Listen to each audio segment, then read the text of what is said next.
जय श्री कृष्ण स्टूडेंट, मैं चिराग Solanki engineering mathematics के अंदर आपका स्वागत करता हूं।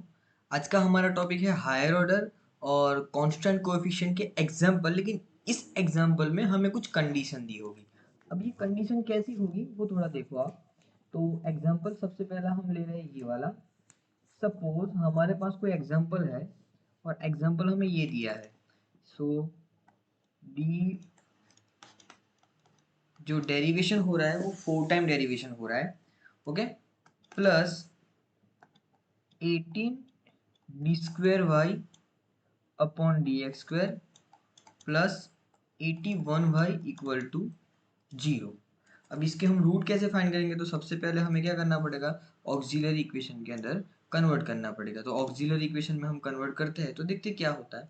सो ऑक्सिलरी इक्वेशन में हम कन्वर्ट करेंगे तो हमारा पहले तो डी वाले फॉर्म में कन्वर्ट करो तो d square sorry d raise to 4 plus 18 d square plus 81 into y equal to 0। अब इसको ऑक्सिलरी इक्वेशन में कन्वर्ट करते हैं तो हो जाएगा, देखो ये कुछ फॉर्मूला ऐसी लग रही है, a plus b whole square. So m raise to 4 plus 18 m square plus 81 equal to 0। दिख रहा है एम स्क्वायर प्लस 9 का होल स्क्वायर करो तो कैसी फॉर्मूला बनेगी, एम स्क्वायर की power 2 plus 2 9 into m square plus last वाली वैल्यू 9 का स्क्वायर हो गया। M raise to 4 plus 18 m square plus 81, ये हमारा एक इक्वेशन बना। अब इसको हम सॉल्व करें, इसका मतलब क्या है कि इसके कितने रूट निकलेंगे। तो पहली वैल्यू ऐसी हो सकती है m square plus 9 equal to 0, और दूसरा ये हो सकता है m square plus 9 equal to 0। Square का मतलब तो यही होता है ना, नंबर की बात करें तो। सो एक रूट हमारा मिला m इक्वल टू प्लस और माइनस 3 आयोटा, और दूसरा रूट मिला प्लस और माइनस 3 आयोटा। अब देखो रूट हमारे पास कितने मिले, ये दो रूट और ये दो रूट, मतलब टोटल हमें जो रूट मिले वो 4 रूट मिले। पहला रूट कौन सा होगा, तो पहला रूट हमारा होगा, सो m1 इक्वल टू होगा 0 प्लस 3 आयोटा, और m2 होगा 0 माइनस 3 आयोटा। फिर m3 होगा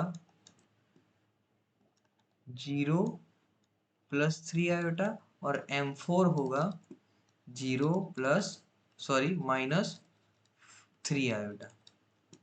ओके, यहाँ पे माइनस 3 आयोटा ऐसा होगा। ओके, अब इसका सॉल्यूशन लिखते हैं तो जनरल सॉल्यूशन क्या होगा, general solution equal to general solution y equal to c1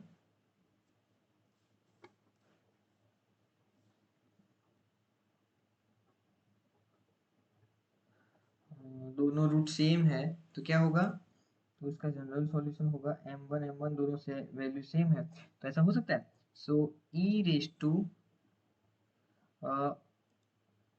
alpha x मतलब 0 हो जाएगा, sorry e raise to 0x into c1 cos 3x plus c2 sine 3x।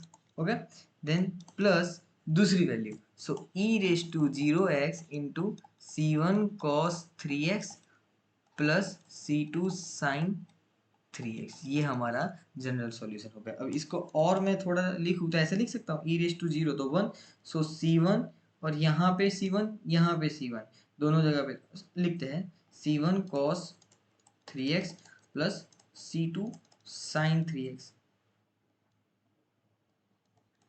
Okay, अब दूसरी क्या है कि सपोज हमारी जो वैल्यू है रूट सेम है तो हमें एक x मल्टीप्लाई करना पड़ेगा।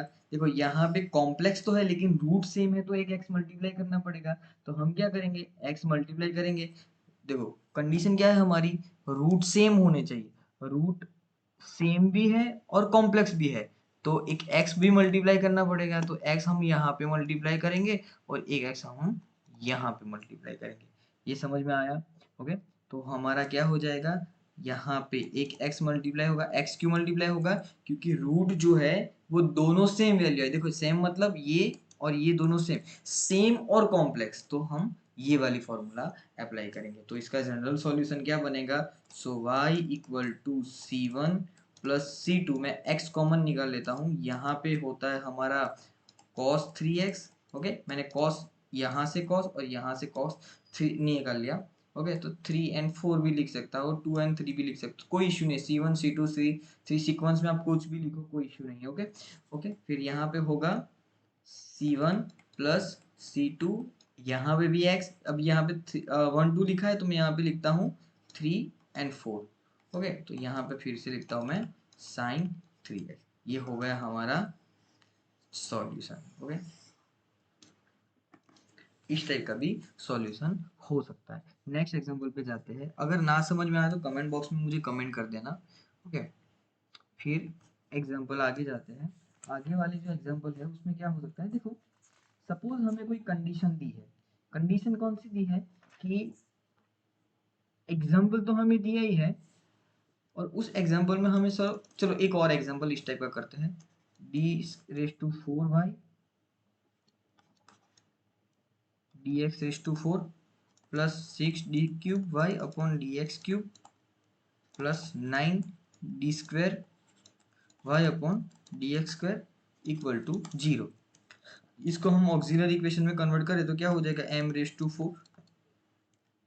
Plus 6m³ plus 9m² equal to 0। अब यहाँ से मैं m² कॉमन निकाल सकता हूँ, तो m² इक्वल टू क्या हो जाएगा, m⁴ plus 6m plus 9 equal to 0। देखो एक m जो है इक्वल टू 0, तो m के दो रूट मिले, कौन से, 0 और 0। देखो यहाँ पे भी क्या आया, दो रूट सेम, इसका मतलब क्या है, सेम और, so m1 equal to 0, m2 equal to 0, यहाँ पे एक सेम आया। अब इसके रूट फाइंड करेंगे तो इसके रूट क्या आएंगे, एक a plus b whole square वाली फॉर्मूला अप्लाई करेंगे, सो m इक्वल टू -3 हो जाएगा और m इक्वल टू माइनस। अगर ये ना समझ में आए तो यहाँ पे ये वाली फॉर्मूला यूज कर सकते हो, प्लस और minus √b² minus 4ac divided by 2a, ये वाली फॉर्मूला से आप इसके रूट फाइंड कर सकते हो। तो रूट आएंगे -3 ओके, ये रूट आए। अब देखो रूट क्या है, दो रूट सेम, दो रूट सेम, दो सेम दो ऑपोजिट, मतलब दो सेम और दो नंबर ऑपोजिट। इसका मतलब क्या है कि इन दोनों के लिए हमारी कंडीशन क्या होगी, सो जनरल सॉल्यूशन हो जाएगा हमारा y इक्वल टू इन दोनों के लिए C1 plus C2 x multiply करे और e⁻x, तो e⁻0x, समझ में आया। देन इन दोनों के लिए हमारी कंडीशन क्या होगी, C3 एंड C4x, x तो मल्टीप्लाई करना ही है जो हमारा कंसेप्ट है, उसके बाद यहाँ पे हम अप्लाई करते हैं -3x, तो ये हमारा जनरल सॉल्यूशन है। देखो ये एग्जांपल थोड़े लेवल वाले हैं, लेवल वाले मतलब जीटीयू की जो एग्जाम्स होती है ना उसके अंदर ही पूछे जाते हैं इस टाइप के क्वेश्चन। और आप गवर्नमेंट की कोई प्रिपरेशन कर रहे हो, जैसे कि आप गेट की प्रिपरेशन कर रहे हो, तो आपको यही कंसेप्ट आपको पढ़ने हैं, इस टाइप के ही क्वेश्चन आएंगे, ओके। फिर और थोड़े आगे बढ़ते हैं, सपोज आपको कोई कंडीशन दी है और कंडीशन में आपको इस टाइप के क्वेश्चन दिए। देखो क्वेश्चन ये है कि ये एग्जांपल है d² y upon dx² -5 dy/dx plus 6y equal to 0, और कंडीशन हमें दी है y(1) इक्वल टू e⁻2 और y(1) मतलब y'(1) इक्वल टू 3e⁻2। इस टाइप का हमें कोई एग्जांपल दिया है, तो सबसे पहले हम क्या करेंगे, तो इसका हम ऑक्सिलरी इक्वेशन फाइंड करेंगे। तो ऑक्सिलरी इक्वेशन हमारा हो जाएगा, ऑक्सिलरी इक्वेशन हमारा हो जाएगा, सो y इक्वल टू, डायरेक्ट लिख देता हूँ क्योंकि रूट हमें पता है, ऑलरेडी मैंने प्रीवियस लेक्चर में ये सॉल्व किया है।